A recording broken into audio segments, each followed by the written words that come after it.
G&T show is intended for mature audiences. Parental discussion is advice. Live long and prosper, bitches. Star Trek, The Final Frontier. These are the voyages of the G&T show. Our continuing mission, to explore Star Trek storytelling, to seek out new worlds and interesting characters, to boldly go where no show has gone before. Naomi Wildman. I was setting it up. Oh. Welcome to the G&T show, where obviously we have no script. Yeah, let's just get this puppy started. As always, the beautiful, the lovely, the high-booted, short-skirted, big-breasted Terilynn. That would be me. Admiral Shaw. She's badass. It's Sirtis. Good morning. It's Sunday on the G&T show. You know the worst part of this morning? It's not the getting up early. It's the fact they're making me wear clothes to do the show. It's time for Coffee Clutch. Strap on your helmets, boys and girls. It's gonna get rough. Oh, it's gonna be one of those mornings. Let me put on my seatbelt, my helmet with the little blinky light on top. For safety. When we decided we were going to do the G&T show, one of the things we said was no standards. G&T show does not go on the air because we're ready. It goes on the air because it's 9 o'clock on Sunday morning. Mike could have snapped by then and killed us both. Pain sticks for Mike, evidently. We have our production meetings on the air. Well, it's the best way to get you to adhere to things. Yeah, you've now set an expectation. That's the thing about the G&T show is we set no expectations. I need more coffee. Wow, I'm trying to figure out whether or not I want to do general news or Star Trek news, and I figured This is Terry having a series of small strokes, actually. Well, it doesn't take long for this show to deteriorate, does it? Straight the fuck downhill. I don't always podcast, but when I do, I G&T. Good morning, everyone. Welcome to the G&T show, episode 144. I'm Terilynn. Joel on True Fuckers. How you doing? There she is, to my left, your right, wearing her toss get-up that William Ware Thies created, which I see no strings on, and at any moment can flutter to the floor. Terilynn. And there he is wearing his original Klingon garb from Errand of Mercy, I believe Mike is cosplaying this week, as Kor, Sirtis. Kapla! The hell was that? It was a very tired Klingon. Yes, it's been a long day. I'm a very sunburned Romulan. Ooh. What'd you do? Leave the window down when you were driving? Oh, you went out yesterday. Okay, first of all, yes, the window was down, but that's not why I'm sunburned. Because it was thunderstorms the entire way up the East Coast as I was driving. So, yeah. Yes, yesterday was the ECC, which is Eastern Connecticut, Eastern Connecticut Championships, I think? Or ECC. The track and field event. Yes. Yeah. Why the fuck was I up at 7 o'clock on a Saturday morning? I must really like these people. And if you knew him like I know him, that statement's even funnier. Yes, so the Plainfield High School girls team was taking part in it. Well, the track team, the boys were too. And Janice's daughter has qualified for the Nationals. Fantastic. Congratulations. Congratulations. And, wonderful news. I think I want to talk to you guys about us, and this is dead serious, audience. I want to see if you would be a part of it. To get to the Nationals, it is, I want to see if we can do like a 2-week GoFundMe to help Janice afford to get her daughter to the Nationals. Oh, heck yeah. Because it'll wipe her out. That'd be fun. Yeah. She had a personal, they call it a PR, a personal record, I think for both her events. I'll tell you what, it's been amazing to watch her come back from shin splints, which if you've never had them, you don't know. And for a runner, Terry, you know, right? Yeah. Yeah. To watch her come back and she was so focused yesterday. We lovingly say Cat is an airhead. Cat very much lives in Catland. And yesterday I saw a focus. I compare it to paratroopers before a jump. That's how much focus she had. Wow. Really, really awesome to see. Cool. Well, congratulations to her. Yeah. Yes, congratulations. And Go ahead. There's a kitten walking around in heat, so if you hear a really loud purring, I don't know if you can hear her. You say that as soon as a cosplay Trill appears on screen. I see that. I'm starting to think Midnight Shadow is a vampire. Really? Yeah. Why? Has he gone to sleep yet? Hell no. I was gonna say. That man needs no sleep. I'm starting to think he doesn't really live over in England, that he really lives in the United States, and that's a fake accent. Oh. Mm-hmm. See? Then he wouldn't have... Oh. Yeah. Interesting. I finished reading Cold Equation, Silent Weapons, and I started Cold Equations, Body Electric. Cool. So good, so good. And I'm like reading. Well, I've had a lot of time in doctors' offices and a lot of downtime this week. I have not had any time to write, but I got a lot of reading done. So Don't think of it as downtime. Think of it as reading time. Yes, yeah, a lot think of it reading as time. research. Yeah. Yeah. The more you read, the better writer you are. Did either of you see X-Men Days of Future Past? I have not, and have to say, after reading John Champion's review on Facebook, his little status about it, I thought, maybe now we'll go see it. Janice and I went and saw it Friday night. I took the lovely Janice out on a date. Nice. Cool. Oh my God, it's amazing. I hear it's fantastic. It is really. This has been a great 2 weeks. Godzilla last week, X-Men Days of Future Past this week. It's been a good Hollywood couple of weeks here. Excellent. Yeah, from what John Champion wrote on Facebook, it was like, I did not expect such great storytelling, such great emotion, such great acting. And I thought, wow, it's time to go. It really was. Yeah. And I could, at one point I was trying to explain to Janice that Sir Ian McKellen, he's got a scene, and this is giving nothing away, where he turns around and he walks out of a room and he's heading out of where they are to go outside. The man is just so much awesomeness and dignity that I was moved, like, emotionally by that very act of him just walking out of the room. And I don't care if he's playing a good guy. I don't care if he's playing a bad guy. He's just awesome sauce. He is. Lanny posted a picture of, what a very strutty bird. Very cute. Yeah, we've got it. I think Ellen and I'll probably go see it now. Yeah, it's definitely. And there's some really cool, like, Easter eggs and tie-ins with even the three older, not even just First Class, but the other three X-Men movies. Right. Well, cool. Bryan Singer takes a lot of heat, but he's done some really great stuff as well. Yes. And what was the big news this week was what's-his-face quit Ant-Man. Who? I didn't see that. Yeah, the director for Ant-Man quit. Oh my Left God, the project. why? Creative differences. Damn studios. Which means Disney got up all in his face and said no. Well, and I'm thinking this is the lesson for anybody who's going to be directing for a Disney project. But was it with Disney you or think with you have Marvel? ultimate creative control as a director? It's sorry to tell you, yes, you so totally don't. Was it with Disney or was it with Marvel? Marvel is owned by Disney. Joe Quesada and all them. Yeah, but their own people. Was it with them or with higher? Well, they were placed by Disney. Not Joe Quesada. Well, no, but still, you don't think that bell rings from on high? That bell rings from on high. Not all the time. Not with Marvel Studios, because I think they try very hard to keep their stuff very interconnected and everything. So I'm wondering, you know what I mean? Well, that's the other thing too. Is there must be, it's just like we have been talking about with Agents of S.H.I.E.L.D. and everything, right? The Marvel universe is, at least for the Avengers type stuff, is all interconnected, and they have a set plan through 2027, 2025, something like that. Some ridiculous 10-year plus plan of where all of these characters are going to go. It's laid out, folks. Done deal. It's done. So if you've got a director who's coming in and is probably asking to do something different that may be against character and against the 10-year plan, they're going to cut you. Or they're going to sick the bags on. That brings up a question that I have. Yeah. The X-Men films are they're made by a different studio, right? 20th Century Fox. Oh, 20th Century Fox.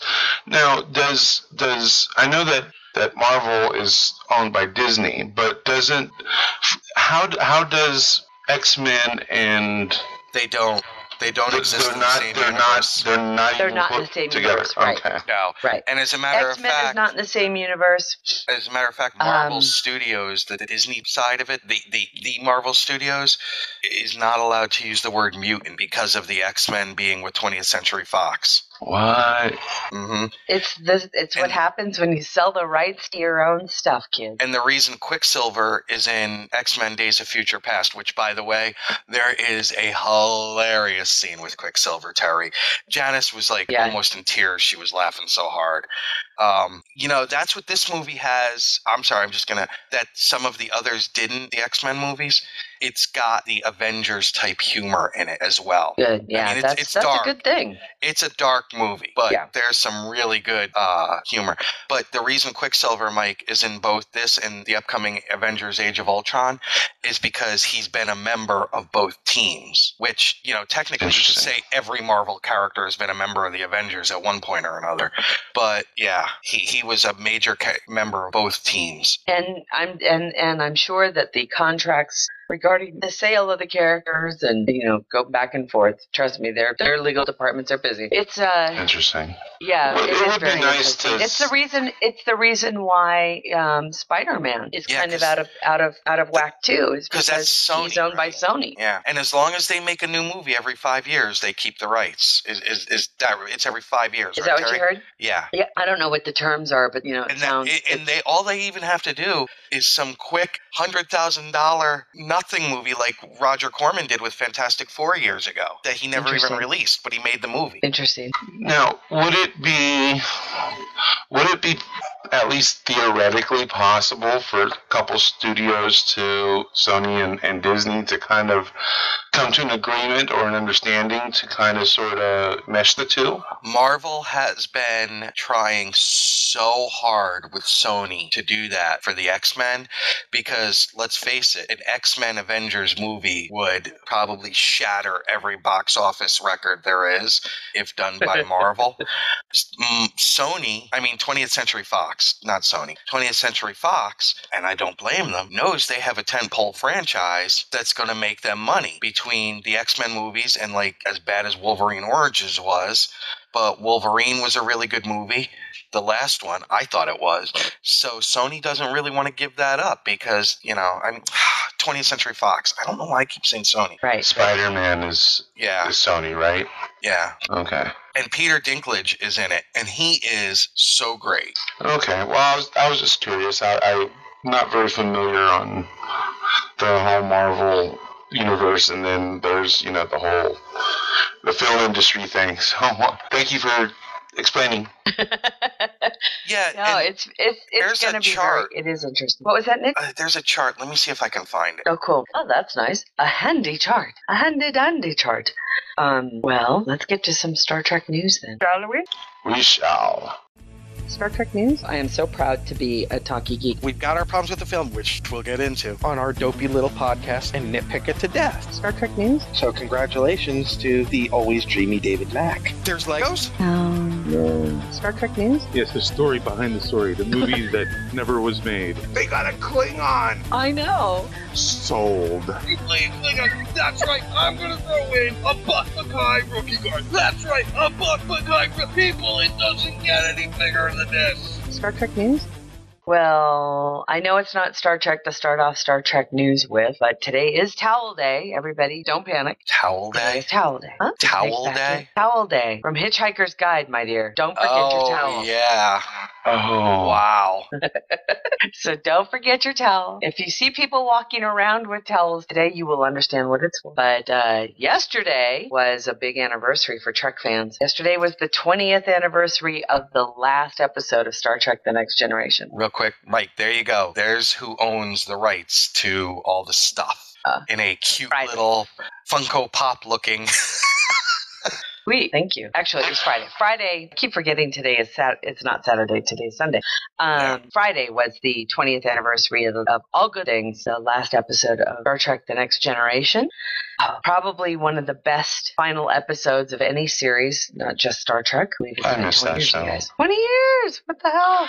It doesn't seem like it's been that long, but wow. Were you even alive, Mike? Oh. Yes. Oh.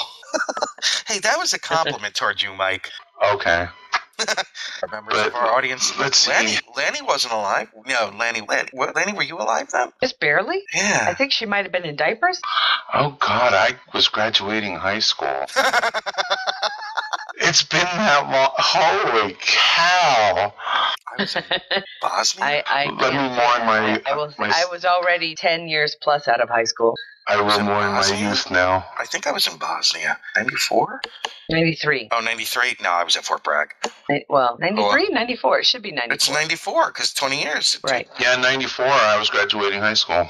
True. Paul is our Methuselah. He's always been alive. 93. Yeah. Lanny was crazy. 2. God, Lanny. So does anybody have this? This was a love you, Lanny.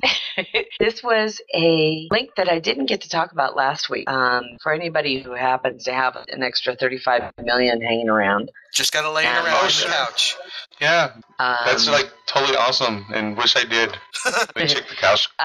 Mark Bell, who was a producer for the musical Jersey Boys, is placing his home for sale, and it just happens to be a geek mecca. And wait till you see the theater. It's pretty much a next generation bridge, and it's fucking beautiful. It's awesome. And there is a gallery. All you have to do is click on the gallery link, and you can pull it up and take a look at all of the amazing. It's got a Borg, a bar. That is really cool. It's like, oh wow, is that a Klingon bar? I thought the bar was supposed to be TOS. Yeah, that's a TOS kind of style. TOS bar, okay.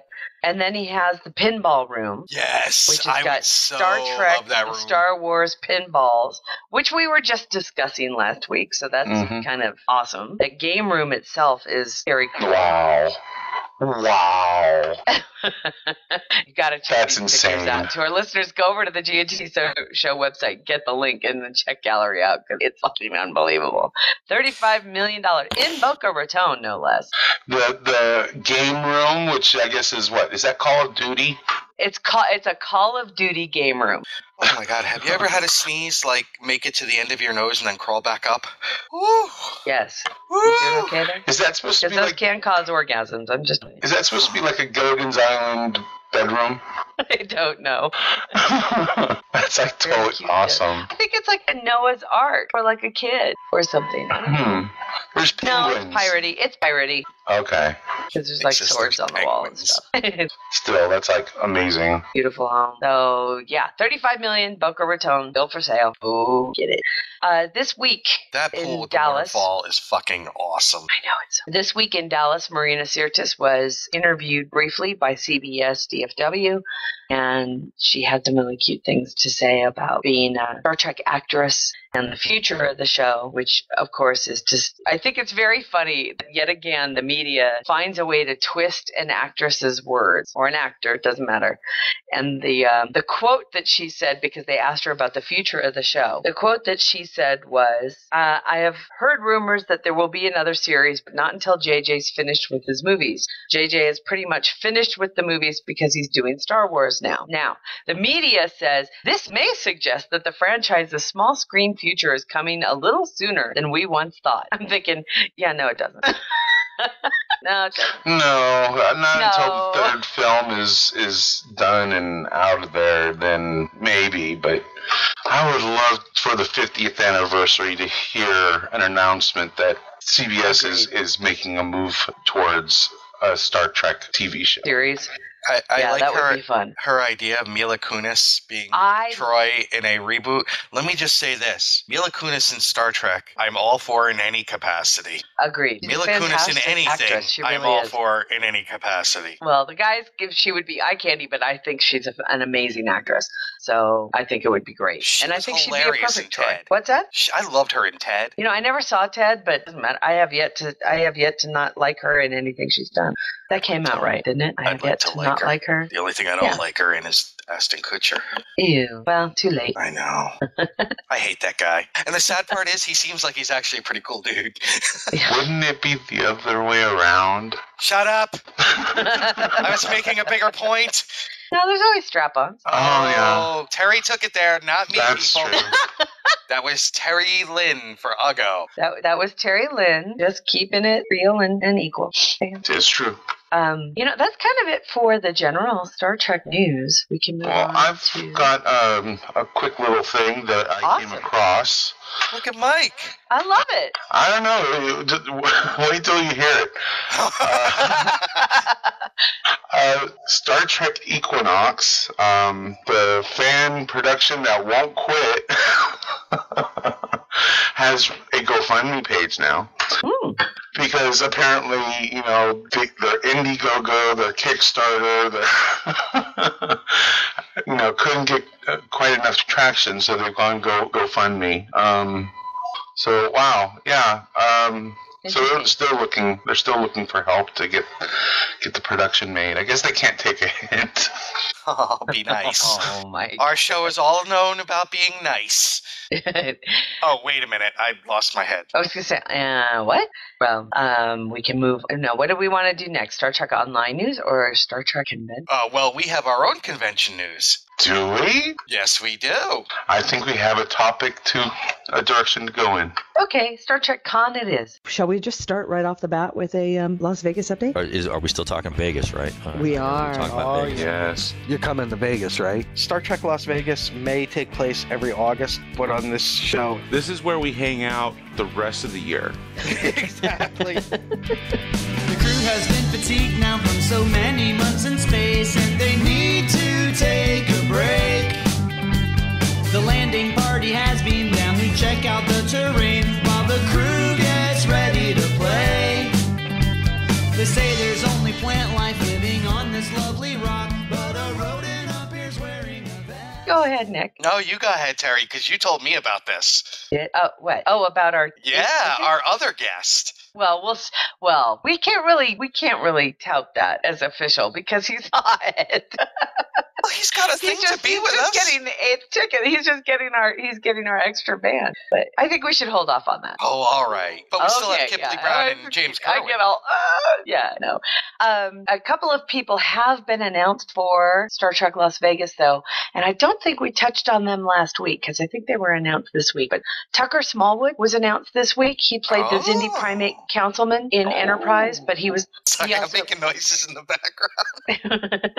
He also played Admiral Bullock in Voyager episode called In the Flesh. Oh, that's the one with the 8472 at the Academy. That's Starfleet Academy. Yeah, and I loved his Xindi character. He was one of the guys who kind of sees the light and turns and helps change the Xindi point of view on what they're supposed to be doing with the and it was just really good. Oh, nicely done. Sorry. Now, but what amazed me about this was that in the announcement for Tucker Smallwood's appearance is that it made me read underneath his announcement, underneath his bio, and it said he will be appearing Saturday in our Salute to the Enterprise Xindi Saga panel starring Scott Bakula, Connor Trenier, Dominic Keating, Anthony Montgomery, John Billingsley, and Stephen Culp, and which is being hosted by Roger Lay Jr. We've lost Terry for that. Unless they're up against the Star Trek Online panel, you know where I will be. Mm-hmm.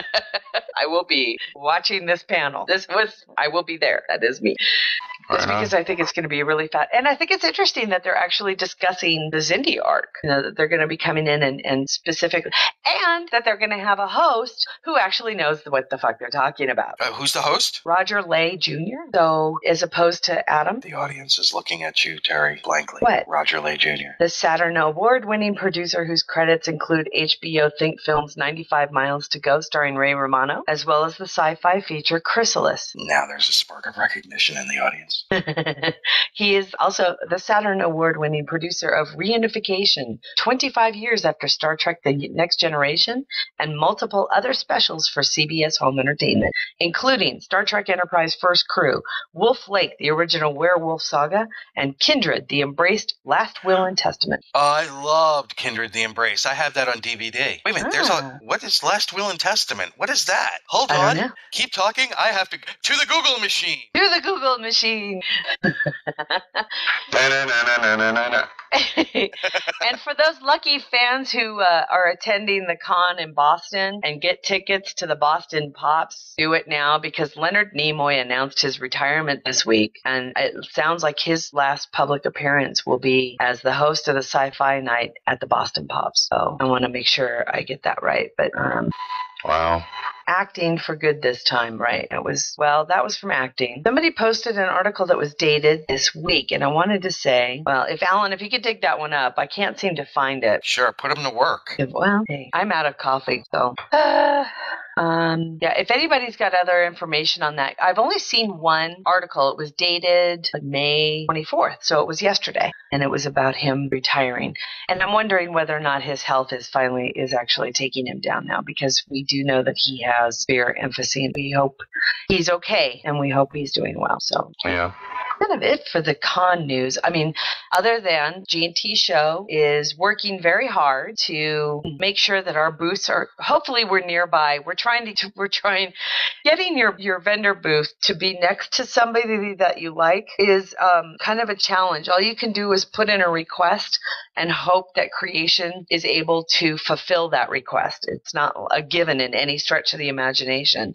And last year we had such a good time being next to Geek Nation Tours as well as Bye Bye Robot. And we do know that Trek Radio is moving forward with its, I think they're going to be doing a GoFundMe or a Kickstarter type thing to help offset their costs to do their booth at Star Trek Las Vegas.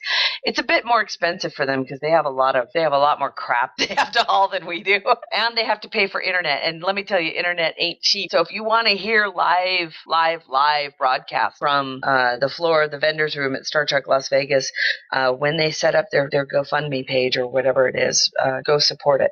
So we're trying to get next to Trek Radio. We're trying to get near to Bye Bye Robot. We're trying to get near to Geek Nation Tours, and they're all putting in requests to be next to us, which is great. Whether or not that comes to fruition, we do not know. We'll find out when we get there. And the map is all laid out. The G&T Show booth will have, of course, we're going to have a double wide. Or a double whammy. Double wide booth.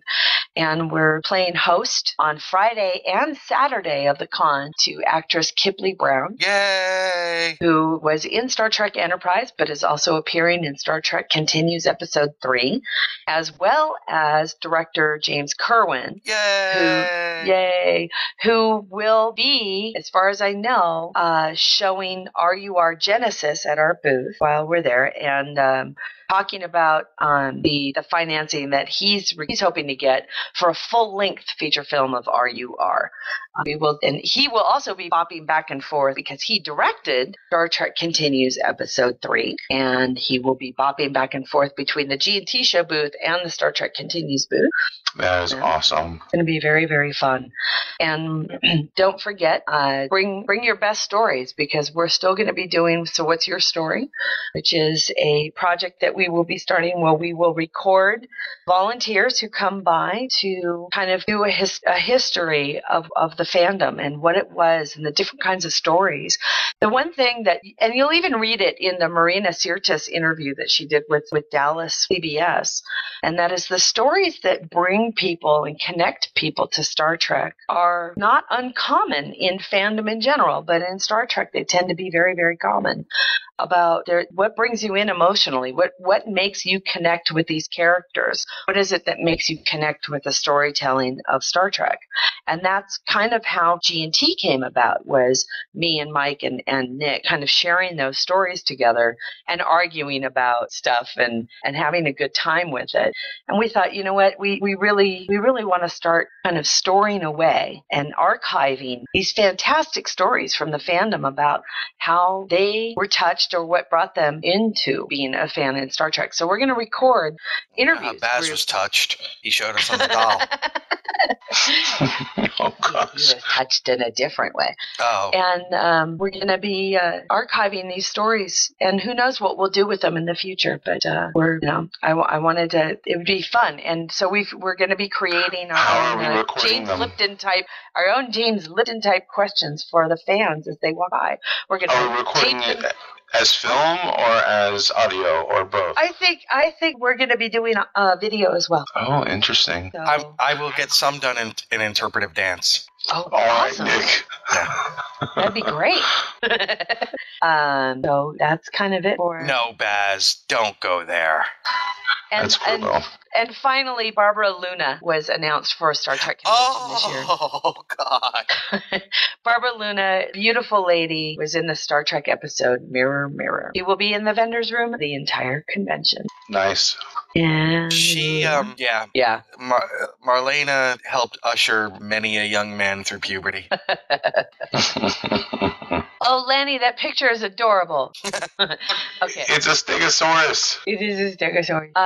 Star Trek Online. I want to play Star Trek Online. Engineering here. Warp engines are online. Course laid in, Captain. Engage. Your ship. Warning. Ship is under attack. Your crew. Move out. Your destiny.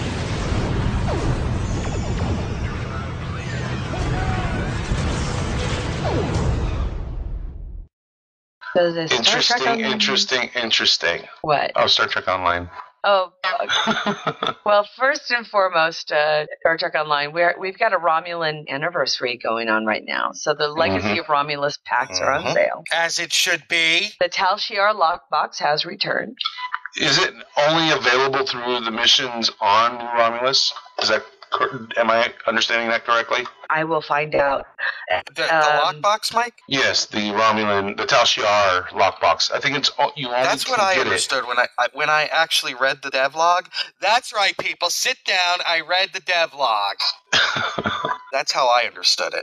Yeah, I got the impression that it was only through the those were only the. You only got them through the Romulan missions. All right. But not the EPO. Your chance win will only be available during the special Romulan anniversary event. Will drop throughout the game in any missions or PvE you complete during the event. Okay. Game-wide. Cool. Okay. And this is why I don't read the devlogs. I'm just telling you, I have the Tal Shiar Adapted Destroyer, and I freaking love it. I love that thing. My Riemann is in it, and it's fucking awesome. Well, it's then. So cool. Yeah, I think it's one of my favorite ships ever. So just telling you, it's very cool.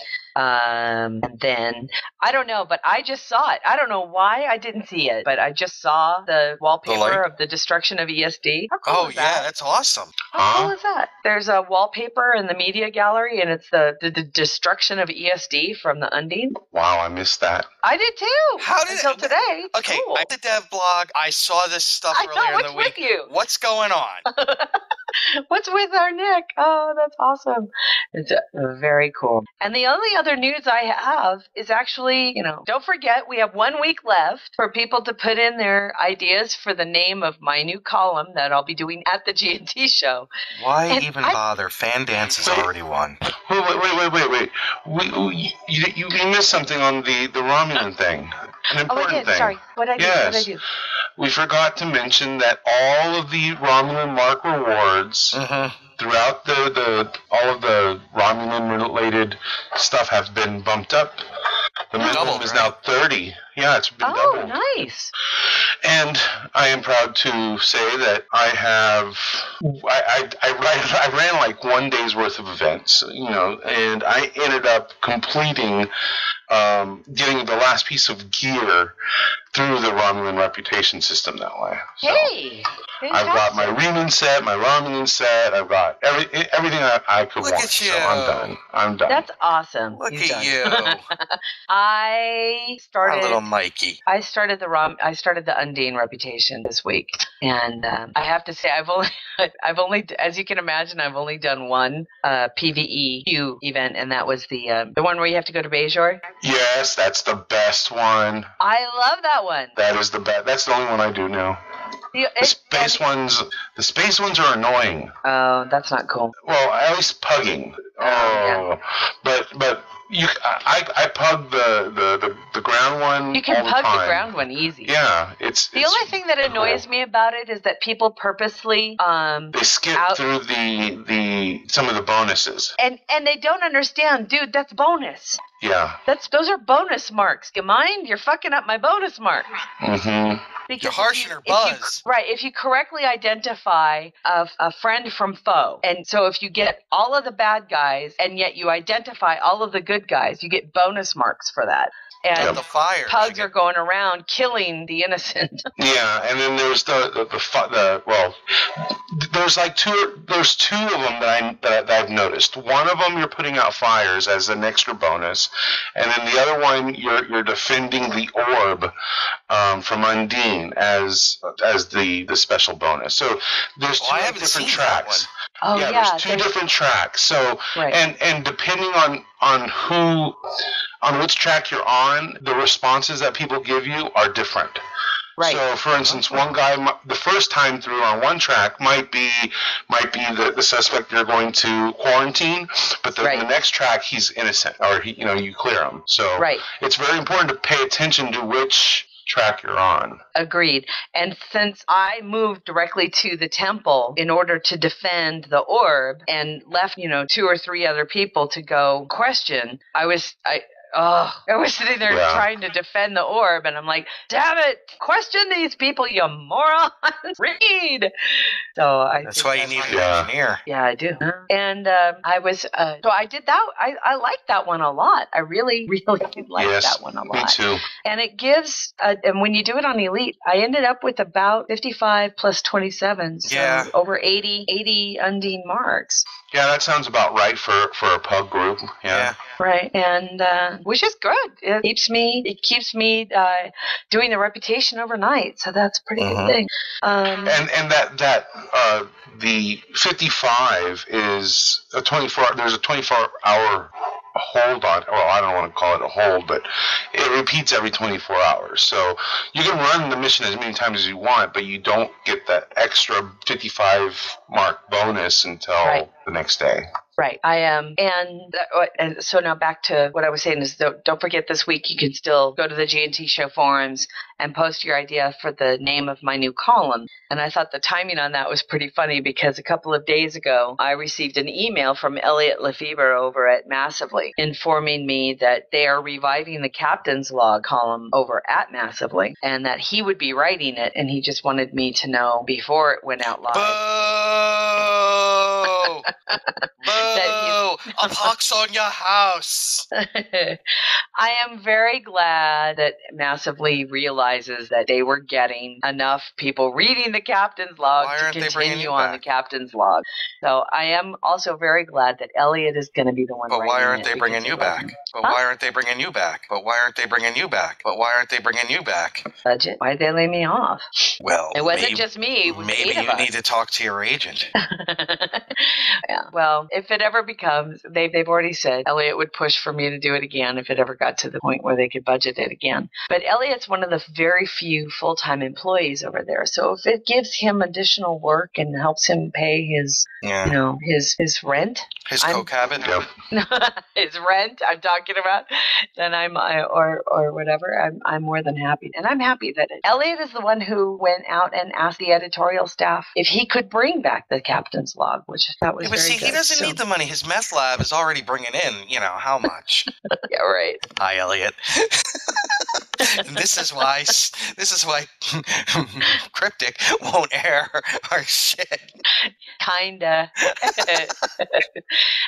So please, everybody, support Elliot because Elliot's going to be supporting me, and we're going to be working together and tipping each other off on stuff so we can, we're friendly. And I'm not in competition with Massively, but it is nice to see that Star Trek Online is going to get that exposure once more. So, yeah. Sorry. Congratulations to Cryptic and to Massively. So there. Okay. Now, question, because we don't do production meetings except as we air. We haven't asked Dayton. Should we do the Ask Dayton now? It will eat up a lot of time. So no matter when we do it, that will probably take over the majority of the rest of the show. So what do you want to do? I think I would have let me accelerate the publish on that 1 second. It's not scheduled for another 6.5 minutes. No, you don't have to. You can wait, Mike. Let it go. It's normal time. We're good. 6.5 minutes. So do you want to do it now, or do you want to? Because Terry has some huge Voyager news. Yeah, I do. I don't care. What do you want to do? I like having the Ask Dayton in the middle of the show. So you want me to do it now, Mike? Yes, let's continue. I don't know what we're doing. We can do the Ask Dayton. Go for it. Okay. I've accelerated it, so we're good. This is Ask Dayton number 99. Woohoo! Hey, Quincy, we're going on a road trip. Woo! You okay? Yeah. Did you see who's here? No. Our special guest this week, none other than the man, the myth, the legend, author extraordinaire. Just ask him, Dayton Ward. Up in here, up in here. He's delicious. The man is a sage. Dayton Ward is here. Hi, Dayton. Hello, Dayton. Hello, Newman. And Mark just handed him his complimentary gin and tonic for the G&T show, so that's always good. That's good. Firefly vodka. See, if we knew he was coming, we would have taken him to the green room with the green women. God damn it, go read the Ask Dayton. Oh, Dayton. Oh, Dayton. Dayton Ward is Grumpy Cat. Dayton Ward, troller of trolls. He's such a diva. Pay attention, Ask Dayton fans. Everybody got their pad and pencil ready? Yes, I'm ready. Would you like to be a part of the Ask Dayton experience? Send your questions to hosts@gntshow.com. Dear Date, as a writer, see, I already have problems with this. Dear Date, Go get coffee. as a writer, you have written many great books. Some are prized by many a fan. But what I want to know is, what books are considered some of your prized possessions? Dayton's response. That's a good question, I think. That is a great question. Yeah, whoever asked that was extremely insightful, Mike. First off, thanks very much for the kind words. I'm glad you dig what I do. As for your question, holy shit, how much time do you have? I'm not kidding. Go take a leak, refresh your drink, and settle into your favorite chair. We could be here for a while. A long fucking while. Okay, I'll try and keep it contained. I've been reading and have loved books for as long as I can remember. I was lucky in that while growing up, my parents were both big readers, and so too were several members of my extended family. My uncle's home library is still one of the most impressive collections I've ever seen, as much for the sheer number of books as for the width and breadth of subjects it covers. For years, I thought he was something of a snob when it came to books. What with all the history and highbrow literature to be found on his shelves. It was only later that I discovered that he, like the rest of us, also has his guilty pleasure, leisure reading pursuits. And we've had some wonderful discussions every so often over the years about favorite books and authors. Some of my fondest memories involve summers I spent with my aunt and the trips we... Sorry, I just made a joke in my head as I was reading. Sorry, Dayton's aunt. Sorry, Dayton. Summers I spent with my aunt and the trips we would take to the library.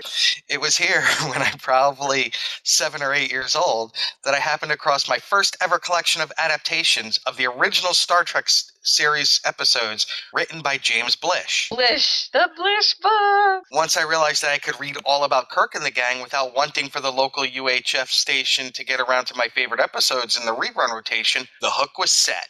A Star Trek reader was born that day, and the habit has continued unabated ever since. I even had neighbors who got in on the action. Living behind us at one time was a retired couple, and when the husband discovered I was into Star Trek, and Star Wars by that time, he went into the house and brought out a pair of paperbacks, each in its own little Mylar bag and looking like he'd bought them that morning.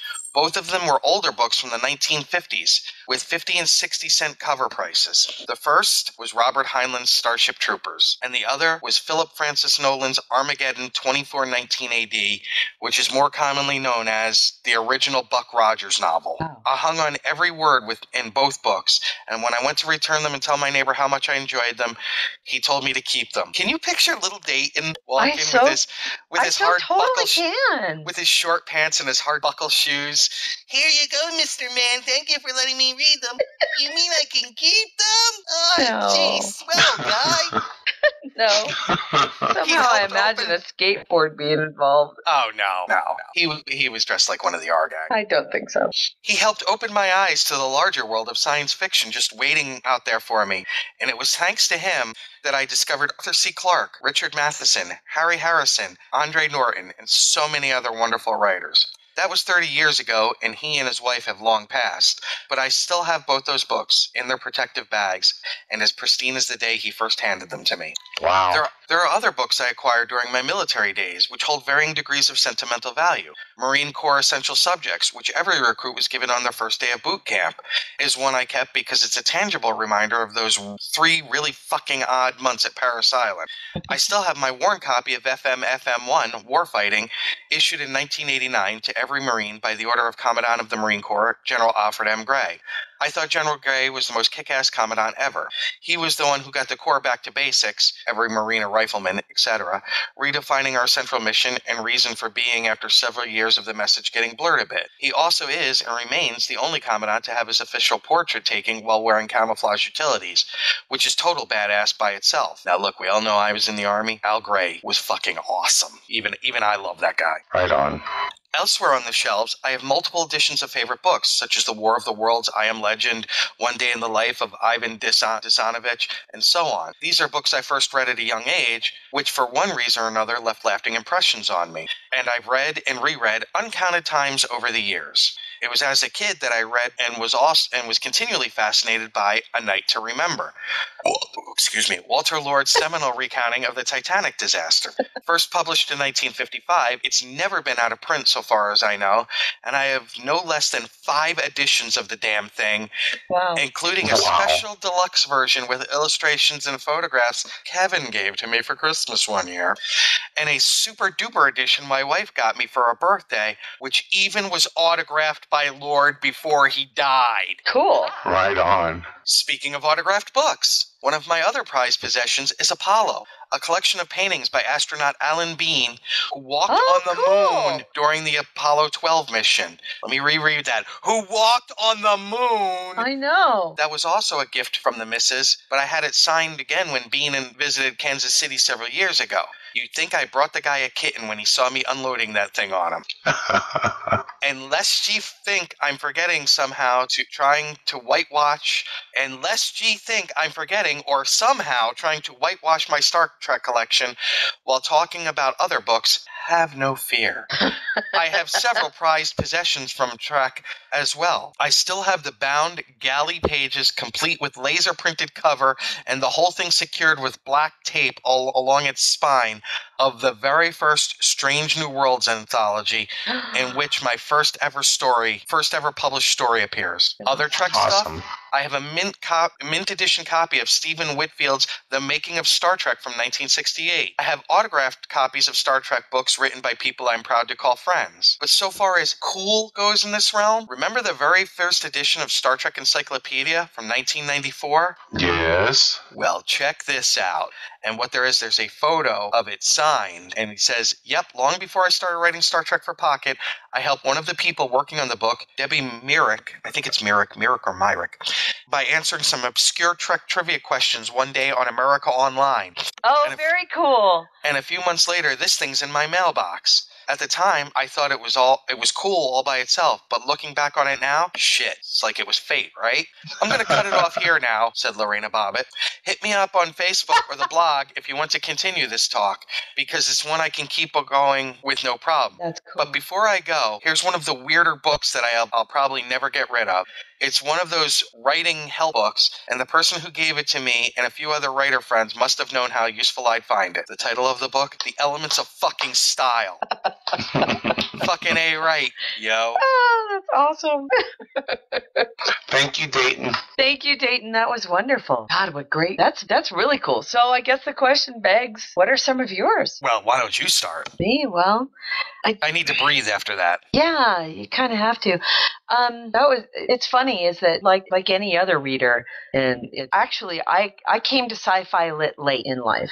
I was much more of a geek about Arthurian legend when I was younger. So I had all of the Martha Stewart books, so all the what we call the Merlin trilogy, the Once and Future King. I have encyclopedias of Arthurian legend. I have, and then I would really have to say that shit really started to change when I read The Mists of Avalon. All of these books I still own. And The Mists of Avalon was the first time I actually really saw the combination of history, real life history mixed in with what I knew and still know to be these amazing myths and the mythologies of not just Celtic mythology, but also Christian mythology that all arose at the same time and kind of intermingled, and how it affected women, and taking the entire King Arthur story, turning it on its head, and then and telling it from the perspective of the women that were involved in the tale was earth-shattering to me. So as far as I'm concerned, The Mists of Avalon was one of the most important books in my life.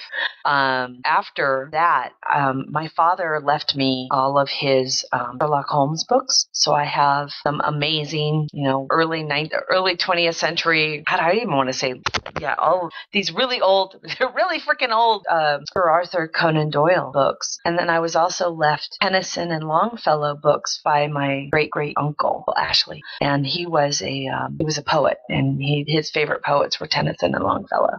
So I ended up with all of his books. So I ended up with a lot of really, really cool stuff that just kind of, and then my father, of course, left me this set of, they're kind of locked away, and I'm looking for a place that can take care of them, like a medical museum of some kind. My father left me these, I would say, late 19th century medical encyclopedias in which all of the treatment contained therein is heinous.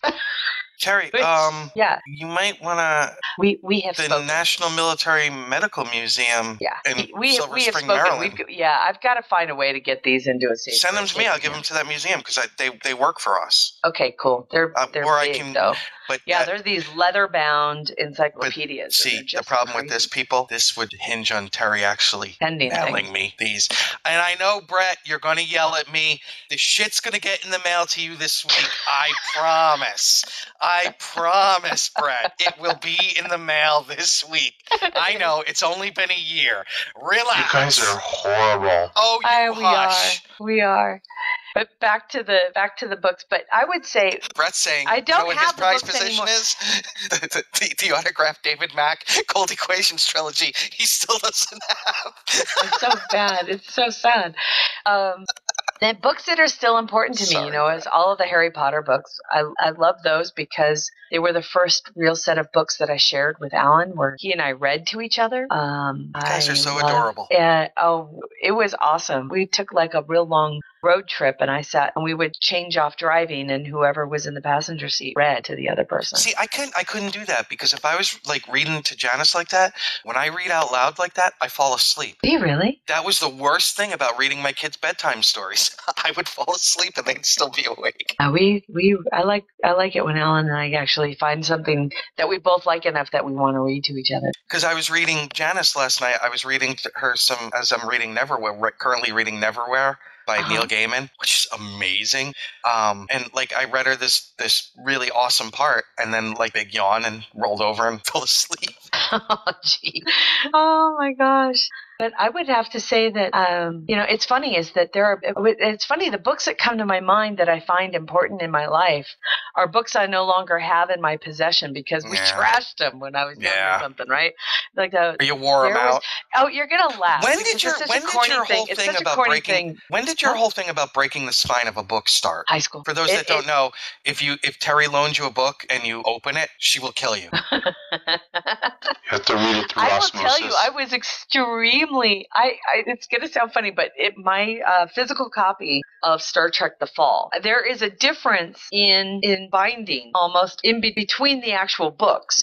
One of them has thicker paper and has a thicker binding, but there's Ceremony of Losses is this really soft cover, soft paper, and it's really easy to open almost all the way and never crack a binding. It's awesome. Does it drive you nuts when you're walking through a used bookstore and all of these books have like 30 creases? I will tell you that if I end up purchasing a book like that from a used bookstore, I will read it and then donate it back. It won't stay in my personal library. Alan, you are an amazing man, Alan.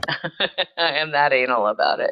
Now there are books in my library that do have a lot of cracked binding. Those are Lord of the Rings books, which actually were Alan's before they came into my life. Now, something like a dictionary of thesaurus, not like this, right? It's just novels? Correct. Okay. It's just anything that it's anything that I want to put on display. And if the book is important enough for me and it was good enough for me to keep and to put on display, I don't like to have cracked binding, that's all. I know.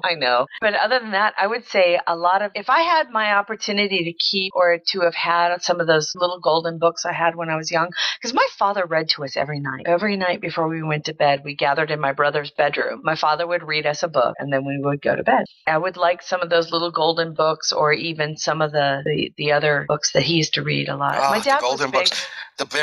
My mom used to read me the Bearstein Bears. Bearstein Bears, right. Yeah. The Bearstein Bears, and then, Dr. Seuss books were always big. And who gave that guy a medical license? One fish, dad? two fish, red fish, blue fish, eats green eggs and ham. Yeah, sorry, he ain't sticking no thermometer in my ass. And then it started and then my dad would talk a lot about space travel. So that's when, and it wasn't even sci-fi, it was all nonfiction. Right, because your so father my dad, was, my dad would bring in the book of the constellations, and we would talk about that. And then we would talk about a lot of stuff about Apollo, of course, because that's where we were being raised, was where they built the capsules for the thing. So, Mike, how about you? Big into that. When I was, I learned how to speak English through Star Trek, and does that just blow anybody else's mind that Mike? Because you have no accent whatsoever. Thank you. So I like I said, I taught myself how to read or how to speak English through Star Trek. I learned to read through, it was kind of like kids' editions of classics, so it was like 20,000 Leagues Under the Sea, it was Treasure Island, all of these classic novels, and that's what I read, and I read everything I can get my hands on. Now, my family's not a big reader, so eventually it kind of wore off on me, and I stopped reading, which I regret doing, and then because of that, those books were lost, and so I never really was a collector of books until, rather recently. Every time, I got a few books I liked, they were always disposed of or recycled at some point, which, right. But, but I have to admit, I've got a little fledgling book collection now, stuff like, let's see. I've got Starship Troopers. I've got a couple other stories by Scalzi, such as Red Shirts and Love that Fuzzy book. Nation. I've got a few Star Trek, my nonfiction, as well as a few Star Trek fiction. I think that at this point, my prized possession are a few books that I have autographed by Dayton and, especially Mr. Kevin Dillmore. Of course. Why wouldn't it be? So, but I was just, my collection is small, but, it's growing. Very cool. Yeah, it's funny you brought up the children's novels thing. My mom used to belong to the Book of the Month Club. Mm-hmm. And she also that's kind of what it was. The Great Book Society. So that's how I ended up doing a lot of reading Stephen King, is because his books would always be in the Book of the Month Club. But thank you for reminding me. When I was working security, I did get into Stephen King and I can't think of his name. The guy who writes all of the lawyer. Grisham. Grisham, yes, thank you. I was reading their books at some point as well. Well, and it's funny you say Stephen King, because the first book I bought myself, not like as a little kid with, oh, mommy, can I buy a book? But like that I had money and we were in a used bookstore, was a paperback version. It was kind of beat up, and I still have it.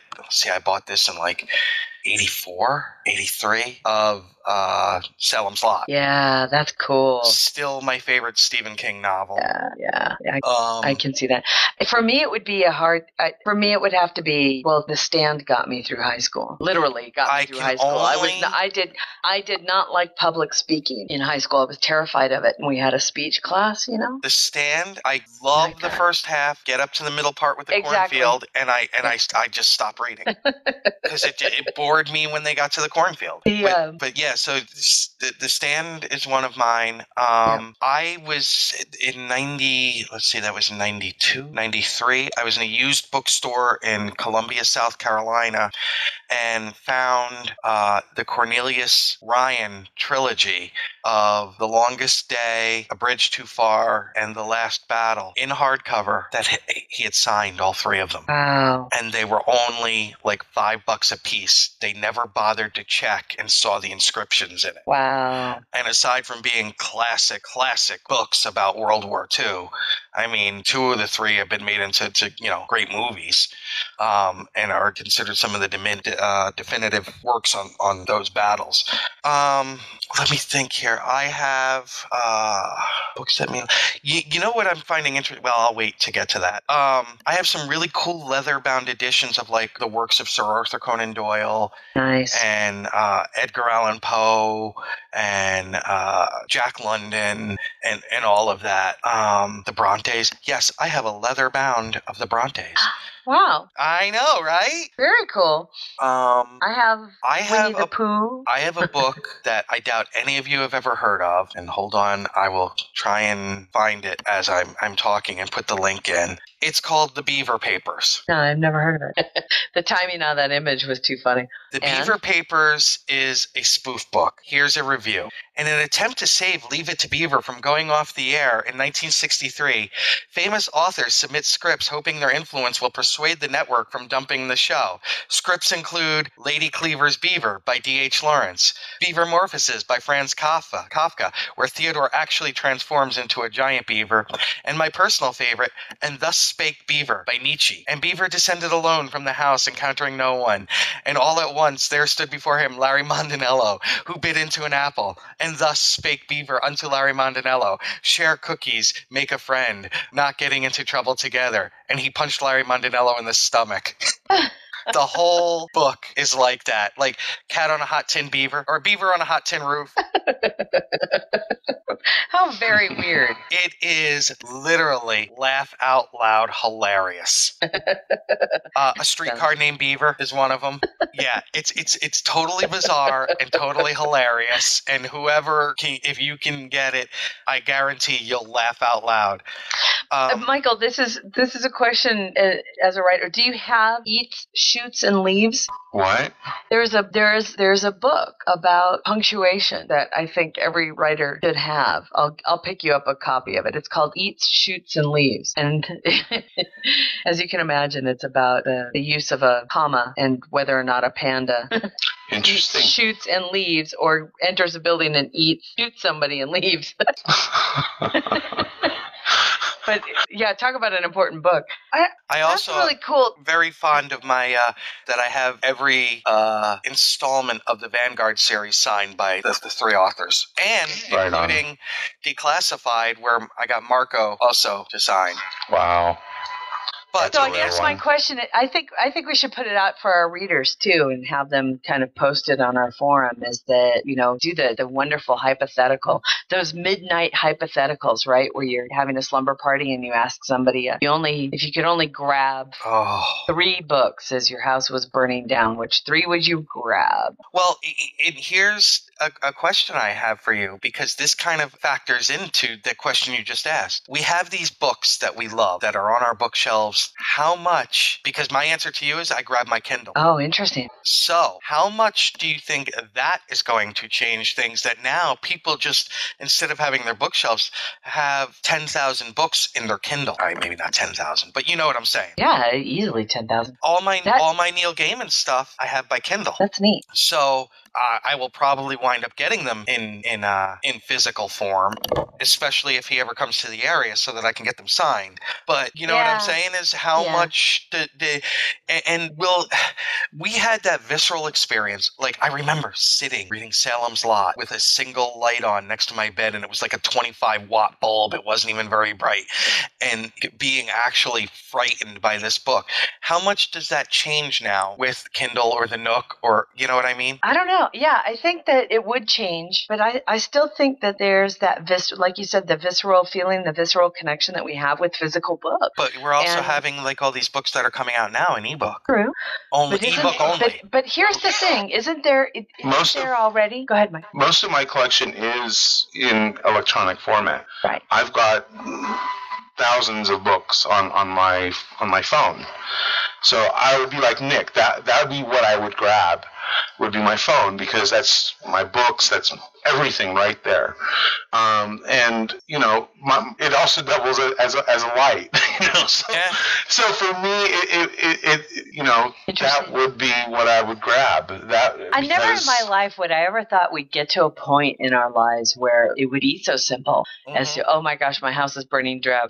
Grab the Kindle, grab the iPad. That also takes the age-old question that we used to sit around as kids, Terry. What 5 albums would you grab? Well, now you just grab your iPod and you've got 16,000 songs with you. Right. So except for the fact that I still have my vinyl. We still have our vinyl, and that album art is really what you kept it for. But look at Janice's kids, 16 or 15, They don't have album 18, art anymore. They don't have that. Everything is on their iPod, like Mike said, on the phone and iPods and stuff like that. So really now it becomes, what 2 mechanical items are you grabbing before you run out of the house? You know what I mean? Yeah, which electronic items. Same with photos, right? I mean, you grab your memory sticks and everything. You keep everything in one safe spot. You don't grab photo albums anymore. Although I would, because half my photos are still in photo albums. A fireproof safe is basically going to be, you fill it with your USB flash drives or your external hard drives, keeping hard copies of anything is too dangerous. So passé. So passé. How 20th century? It's you have your digital copies here, and then hopefully, if you're smart and have thinking ahead, you also have off-site backup. All right. That's a shot at my losing 2 external hard drives, and I know it, mister. I didn't even think of that, but yes, that's a good example. That was a huge lesson learned, though, Mike, right? Because I lost all the pictures of my kids and everything, so yeah. Yes. It's important to have, especially in this digital age. I mean, you can't trust hard copies because a fire could take it away in a moment. And we've gotten to the point now, too, where if I get photos in from my brother and sister-in-law of the nephews, I'll get them through email. I'll keep them on my hard drive. I forward them to Alan, who puts them on his hard drive. And now we're actually discussing putting them on the cloud. Yeah, you almost have to.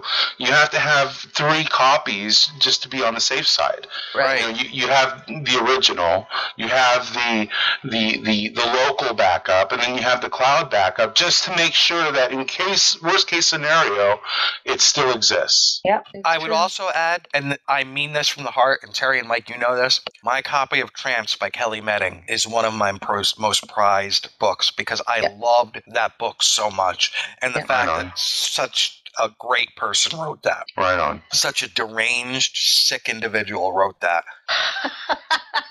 Yeah, right. She is. She'll tell you that. Yeah, I would have to say I have a lot of physical copies of books that I love very much, and a lot of them now are signed, thanks to Dayton and Kevin and David Mack and Keith R.A. DeCandido.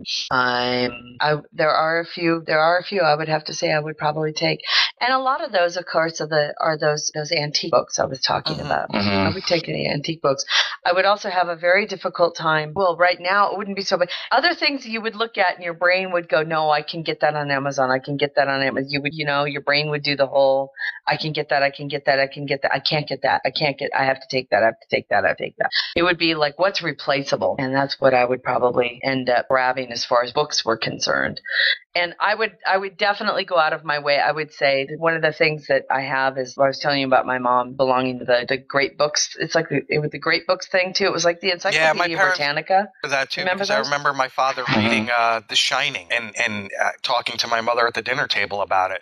And one of the things that the great books put out, and this was in the 60s, was a leather-bound set of classic literature for children. So it had like Black Beauty, Aesop's Fables, Treasure Island, like you were saying, Mike, right? All of those That great sounds classics. like what I read, yeah. And I still have them. I still have them. I would have to say I'd probably grab those. Do you remember the Reader's Digest condensed versions of books? Oh yeah, those used to annoy me because I would be like, "But what about this?" I would make the mistake of reading the whole book first. It was, the annotated. You don't want to call them Cliff Note version of the books, but because they were longer than that. But it was like, they were like how do we even versions of describe novels. it? Yeah. I'm sad to think this, but Terry, I think you would burn to death. Probably trying to get to save all the books that you would want to save. You're probably right. Probably right. Alan would get her out of there. He would. I would hope so, but if these books are important to you, perhaps thinking of a way to preserve them a little bit more permanently in case of disaster would be a prudent thing to consider. It is true. There are things that I have that are, they have that value. Not just that it's what insurance is for, and you buy enough of it, and hopefully you can recoup the cost. And you'll never. Well, there are some things here that if I lost, I'd never be able to get back. But the same goes for any home. True. So that was interesting. Thank you, Dayton. That was very cool. I can't wait to. Thank you, Dayton. Interact with you more about that. Whoever asked that question, good job. Well, before we move on to our next topic, our next Ask Dayton question is episode 100, or is it issue 100, or whatever you want to call it. I think it should be a look back at the best of Dayton thus far. Really? You want to do a Shades of Grey Dayton? I think Dayton should come on and discuss the 100th episode of Ask Dayton. That's a milestone. It's like syndication's territory now. Well, I was going to say, have our listeners submit questions, and then we hold off, find the best question, and then we send that off to Dayton to answer. And wouldn't it be cool if we can get him to come on the show and read it himself? Well, Dayton, since we know you listen, I'm going to run away now. I didn't hear what Nick said. What's Dayton want to do? I don't know. I'll have to talk to him. Cool. I need more coffee. Okay. Oh, really? Well, no, I can't. I have to. What? Well, we ran out of coffee, and so now we're using the single pod. Oh, those things are good though. Yeah, they are good, but those are what I used when I it's one cup at a time, which means I have to break free from the show to make another cup. Alan? Well, I've been asking him in chat, but he's been busy, man. Alan, come on now. By the way, Terry, here's hoping that my Rangers face the Kings. Oh, wouldn't that be fun? Well, we'll see. The Blackhawks have been giving the Kings a run for their money. So we shall see. So, guess what happened this week, guys? The test came back. You're herpes free? I am herpes free. Nice. Yay. I finished Voyager. Please state the nature of the medical emergency. Are you programmed to sing? Computer, activate the emergency command hologram. You are my sunshine. This is Captain Catherine Janeway of the Federation Starship Voyager. My name is Chakotay, and this is Tuvok. If I were Captain, I'd open every crack in the universe and peek inside and keep some things to yourself. Well, you and I have the Delaney sisters. Lieutenant Carey is an idiot. I look like a Klingon. Harry. You've turned this into one lousy day for me, Torres. I never broke any record. Mr. Kim, at ease before you sprain something. I'm doing a self-diagnostic. These people are natural-born idiots, if you ask me. We're Starfleet officers. Weird is part of the job. I'm already doing a job for the Federation. I told you, we're secret agents. Yes, you did. Oh my gosh. Welcome to how the rest of us are living. Without Star Trek, without new Star Trek in my life. Yes, it is true. I have reached the point. Well, I have at least reached there's that Star Trek point continues. in my life. I am now no longer, I no longer have the ability to say, oh yeah, I haven't seen that before. I finished Voyager. So yeah, that was it was fun. Alan and I did a couple of mini marathons over the past couple of days, over the past week or so, and enjoyed ourselves very much. Got to Please tell me you wanted to kick them in the eye at the end of the last episode. Okay, do we want to talk about it? Because you know what? Endgame's probably going to take up the entire last half of the show. I would have to say, because I kind of understood story-wise what was going to happen with Seven and Chakotay, I was mostly mentally prepared for it. More so than any other viewer, right? Nobody else knew what was really coming, and I can really understand why people thought that came from left field. No, that's not what I'm talking about. No, I know. There's a lot to talk about in Endgame. I have to... At the end of it, I was perplexed, very, very perplexed by how much time they seemed to waste on the whole object of getting them home, and then how little they spent on what happened when they got there. I was like, okay, it's done. Yeah. It was jarring how fast. It was very weird. I was like, okay, yeah. They could have ended right before they actually get there, and then have a third episode, because it was a two-parter. Have a third episode, show them arriving, the baby being born, and then some of the ramifications of their journey. You know, how their lives have changed, how, you know, what some of them have to go through now that they're back. You know, what happened to the Maquis? What happened to Harry? Did he get promoted? You know, something. It was extraordinarily weird. It was just very, very weird. And not the least of which is the actual story itself on how they get home was weird. Talk about Endgame is a perfect representation. It's a microcosm of the schizophrenia of the way that the entire show was written throughout the previous 7 years. Would you not agree with that, Nick? Mm-hmm. I mean, you had the two different Janeways. Sorry, I'm enjoying Pringles. Okay. You had in one show, you had the two different Janeways. Yep. You had the Janeway that you loved and who was Starfleety and all of that. And then you had the Psycho Janeway who didn't care about shit and made up stuff for reasons weren't true to her character. There's no way in hell I believe a future Janeway is ever going to change time just so Chakotay and Seven can get Nookie. Well, she only cared about the main title characters, what happened to them. She didn't express any upset about the rest of the crew. And that pissed me off because you know what? That ain't Janeway. That's exactly right. Yeah, I stuck up for Janeway. Deal with it, people. Yeah, I totally agree. I'm like, who is this Janeway and what have you done with her? And I thought to myself, she's not the real Janeway. She's like an alternate universe future Janeway. Yeah. That's how bad it was. It was like, where did she come from? And where did this sudden affection for Chakotay and Seven come from? It wasn't exhibited. Seven I can kind of understand. But there's no way her character, the core of her character, would have thrown away everything just to... And not to mention the other people. Exactly. That's what I mean. She would never have risked those people's future. She never would have risked Paris and B'Elanna and Meryl. She never would have risked She any certainly of those wouldn't have risked, believe it or not, I'm going to say this, Harry. Right. Didn't she do it for Tuvok, though? That was part of it. By the way, loved Tim Russ in that episode with that, with the insanity. Good. That was awesome. Yeah, really, really good. Yeah. But here's the other thing. She knows damn well that she goes back and she changes everything, right? Not just her friends, not just her family, but everything. Everything. And because of her, the Borg come through with 7,000 cubes.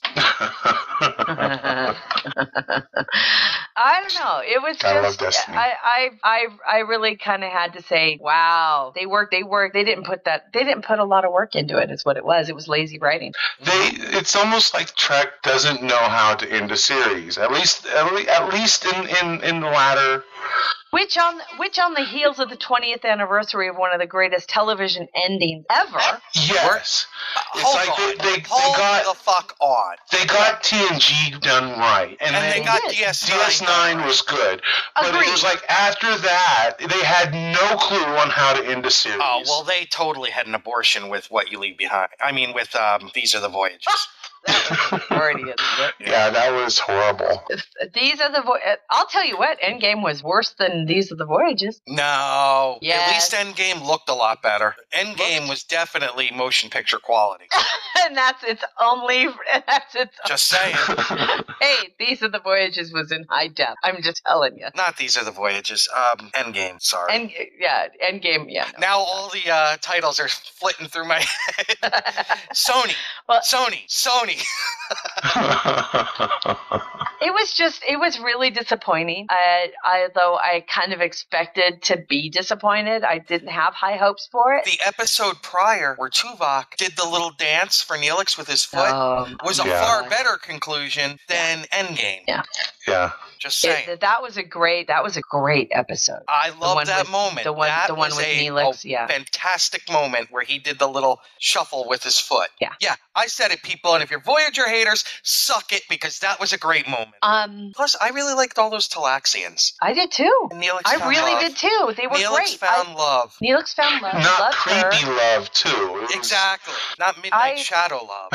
There were a lot of wonderful episodes that led up to the last episode. I have to tell you, I was getting a little tired of Doctor episodes, though. Yeah, Doctor and Seven were way overplayed in the last 2 seasons. It's almost like they were the most interesting characters, and they just ran with it. It was just they were easiest to write for. Yeah. Well, they were the most interesting because they had written the most for them, and no one knew how to write for Harry Kim. No one knew how to write for Harry. No one knew how to write for Janeway. I'm sorry to say, but they really didn't. There were some good Tom episodes. There were some really good Tom episodes. There were some good Tom episodes. Tom and Lana, again, it's refreshing to see a healthy, normal relationship between people who loved each other, who argued like regular people, right? Who loved each other like regular people. I mean, God forbid. And look at that. Somebody survived a marriage in Star Trek. Yeah. and the woman wasn't tropey like Keiko. Well, Lana was permanently PMSing. Let's be honest. Well, they could write her off as being that way just because she's Klingon, right? She's Klingon. Yeah, that's what made her endearing. Well, that's true. Would you want to be on her bad side? I know I wouldn't. I enjoyed the way that those two were written. I really did. I agree with Alan. And I believed it. Chakotay, severely underwritten from the word go. Absolutely. You name any other first officer in Trek who got the lack of respect that he got as a character. No, absolutely not. They were always usually the secondary character to go to. I mean, with the exception of I mean, Kira got a lot. Mm-hmm. Riker got quite a bit. Not an overt amount, but Riker got quite a bit. And it's not like Robert Beltran is not a good actor. He's a very good actor. He's an extraordinary actor. And the times that they gave him to shine, which were so few and far between, were great. Yeah, I agree. I tell you what, I'm more disappointed in the fact, here I was at the end of all of this thinking I was going to hate Chakotay 7. I thought I'd hate it. And I'll tell you what I'm most upset about is they didn't start that relationship earlier. That's all. Well, she wasn't I bought them any hook, line, earlier. and sinker. They just should have started it earlier. What was that? I don't think she was ready for a relationship any sooner. But you know what? All they had to do was place that episode of her doing the hologram or the holographic practicing. They needed to put that in season 6. That would have laid the groundwork for her ability to admit that she loved. Or I'll go with Mike, even if they had started it at the beginning of season 7. Agreed. And had that as part of a season It long. Should have just, that episode needed to go earlier on. If they had it as a season long B arc and then did in Endgame. When was it that she got with that guy in Unimatrix? That was the beginning of season 7, Season right? 7, yes. Okay, maybe that is the catalyst that got her to start thinking. Wait a minute, I do understand these feelings now, and I do realize that they are directed towards someone on this ship. I could have seen it happen a lot sooner after Unimatrix Zero. But it would have to be after Unimatrix Zero. Right. Started the episode after Unimatrix Zero and then have it culminate with Endgame. Yeah. I think that would have worked. I agree. I totally agree. I was more disappointed in the fact that it was a relationship I didn't get to see more of. Because I would have bought it. I really did. I would have bought it hook, line, and sinker. They handled, through season 7, they handled the pregnancy arc very well. Yeah. Yes, they did. And that was cute, too. Yeah. And that was the other thing. It's like, they get through, he runs to the... Yeah. And they hear the baby crying. There's no denouement. Isn't that it? Isn't that the term, Ellen? There was no curtain call. That's what it was. There was no curtain call. Exactly. I can't tell you how legitimately pissed off I was that you see the other ships go around the Voyager, and then the credits come up. I'll tell you what, it made me angrier than anything in These Are the Voyages. I agree with you there. Absolutely. We stuck through 7 years of mediocre, sometimes downright shitty writing, sometimes occasionally soaring writing and stories. Yep. I became big fans of some of the characters. Everybody loves the Doctor. That goes without saying. Tom Paris, a gem in the rough. Yep. Tuvok, God, didn't want to love him, loved him. Still my favorite Vulcan. And that's what we get, like a second or two. No, we, as the audience, were owed the return home. And all it did was show to me that they didn't know how to write it. Mm-hmm. How hard is it? That whole thing from the future where it goes past the Golden Gate Bridge and everything, you have that. You have them fly to Earth, the flyby of the Golden Gate Bridge, people applauding or whatever, and then you have the credits. But at least there's some, or show them landing, and as it lands, that's when the credits come up. Have them, have not beam out, but have them, kind of like extend a game plank or something. It doesn't even need have to them be that. walking out. Can you imagine that the ship gets home? What happens at military reunions? Mm-hmm. There are people running from crowds to the servicemen and women who are offloading on a ship, right? Mm-hmm. At a naval reunion. I don't care if you never told me who those people were that were hugging, but have them come off the ship, have it land, have the people running and hugging. That's all I would have needed to see. And a nice little nod, and the way out there would have been somehow the Enterprise being one of the ships escorting it home. Yeah, that would have been fun. In Midnight Shadow's right. Christine Golden's 2-book series, 2 books that came after Endgame, Homecoming, and then something else, really did a good job of picking that up. And fixing it? Yes. But again, why did it take that? There was so much fluff in that episode. Yeah. I'm sorry, Harry's agreed. speech. You know what? The entire getting them home could have been done in an hour. Mm-hmm. And then the second hour could have been the second hour could have been them getting home. And because let's face it, you don't think she would have had a board of inquiry as to some of the decisions she made? I don't even think they would need to go into that, but I definitely would think that you could touch on and lay the foundation for he's coming back with technology we supposedly created from a future that doesn't exist. Uh-huh. Huh? Uh-huh. Yeah, exactly. And no mention was made, shocker, this is Voyager, of the Equinox and its crew. Yeah. No, but they were another Starfleet ship that was stuck out there. Yeah. I know. They would have deserved at least a mention. Yeah. Because in the end, Ransom did the right thing. Well, and also, she's got a couple members of their crew on Voyager. I mean, it's like, wait a minute, how did you get these people? I mean, there would be questions. Oh, you know what? Matthew Anderson with a great idea. What? The Voyager going into ESD a la ST3. Going in rather than and everybody standing and looking at it. As it comes up to that would have been a good ending. I would have bought that. You could have 5 minutes of it entering with just the looks on people's faces. And soaring music a la TMP, you know what I mean? Yep. And when, mooring complete, and Janeway says to her crew, you're dismissed, or something like that. And where were the hugs on the bridge? That's what I mean. Were home? Where were the hugs? Where was the emotion of, oh my God, we're home? Or, oh my God, I can see my family. I can talk to. What about Naomi's dad? Well, what about Naomi's mom? Yeah. What about Icha? What happened to him? I know, right? And you know what? Didn't want to like that character. That's all due to Manu. Intirami? Yeah. Intirami?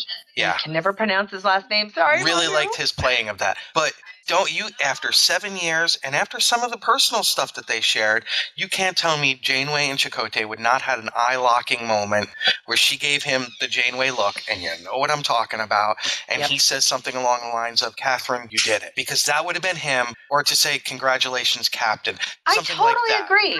Right before she takes him into custody. I'm just kidding. Mission accomplished. Yeah. Although that would have been a funny joke. That That would have been funny, just for a laugh. And have Admiral Paris come on board. And meet the baby. Not even that. Just welcome home. You know what I mean? It wouldn't even, you know what? That wouldn't even need to have words. I would see Admiral Paris walking into sick bay, putting his hand on his son's shoulder and just looking at the baby. That's all I wanted. And in a shot of Voyager coming into ESD and Reg with a smile. Because Reg kind of got them home. Did it. Well, there was so much short notice. Reg wouldn't have been there. Although he was on Jupiter, I guess he could, arrive shortly after. But it would have taken him less than 8 minutes to get from Jupiter to. True, but they opened the transwarp conduit opened up practically on top of Earth, so it's like very little time was in. The problem is that they worked way too hard to get her to use the phrase "set a course for home." Yeah. And that's where they wanted to leave it. So they tweaked the whole damn show so they could use that line yet again. And I'm sorry, but that was sad and unfortunately disappointing. Well, kids, I'm kind of distracted because we have any announcements and her before butt looks really good. I'm glad I missed that. Do we have any announcements before the end of the show? So do we want to do the GoFundMe? Yeah, go ahead. Well, that's up to you guys. Mike, I'll get with you on how we can do this. All right. G&T audience, this is big. This is national. So we'll do that. Do we want to see about Dayton for next week, Mike? I've already been talking to him. Well, that's a fine go F yourself. No, I wanted to get his input, and so we can have something to talk about in our after-show meeting. All right. Oh, my God. Alien is 35 years old. So I think we're out of announcements. Well, you can tie things up here, kids. Oh, announcement. Sorry. Nick and Terry, you don't know the whole story yet, but I want to thank everyone, all of our listeners and our new listeners that may be listening to us now because of our appearance on Mixcloud as number 2. Oh, my word. We're trending on Mixcloud at number 2. Fantastic. That's as of this morning. How is this happening? I have a feeling it was because we yacked about Orsi and we might be hitting. We might be trending because we're getting hits on it or something. We need total clickbait titles now that may even have nothing to do with the show. Oh, gosh. And yes, we will not forget, Steve. Book Club on Wednesday. If you have read a Star Trek, A Time to Be Born. Is that why he keeps putting that title up? Yeah. Steve, dude, take a pill. Book Club starts on Wednesday, May 28th. It will be at 7 Pacific. Specifically Pacific. I thought 6 o'clock Pacific. Is it 6 o'clock Pacific? Yes, 6 o'clock Pacific, 7 o'clock for you. 7 o'clock for me. That's what it is. Sorry. 9 for on the East Coast. 9 on the East Coast and 2 o'clock in the morning Wednesday. If you're in the UK. And we will be talking about the first book in the A Time 2 series, which bridges the time that is seen in canon between the movies Insurrection and Nemesis. And that's kind of it. Yeah, I think that's about it. Have a great one. And again, thanks to all of our listeners for getting us to trending status on Mixcloud. We think that's pretty fucking amazing. Yeah, it is. And we will see you next week for episode 145 and possibly Ask Dayton number 100. Thank you very much. And congratulations. Yay. What? Jill on True. G&T Show is a busy little Beaver production. Music for the G&T Show is provided by Warp 11, Grethor, 5-Year Mission, and Andrew Allen's Smooth Federation. Gonna take a 5-year tour. Boldly go where no man's gone before. Gonna travel to the end and make new friends. Move ahead, walk back to 10. Put a mini skirt on my old man. Represent the human race. And when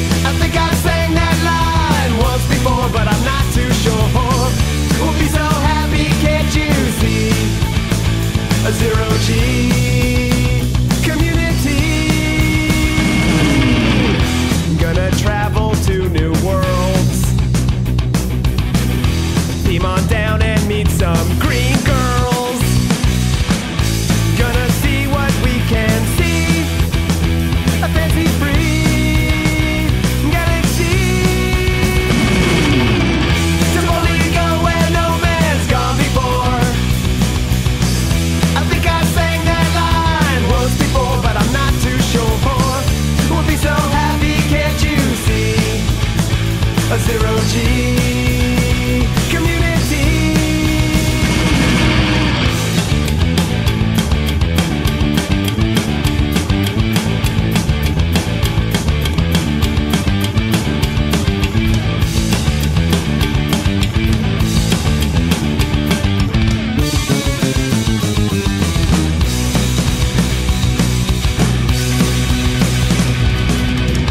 Come and take a tour with me.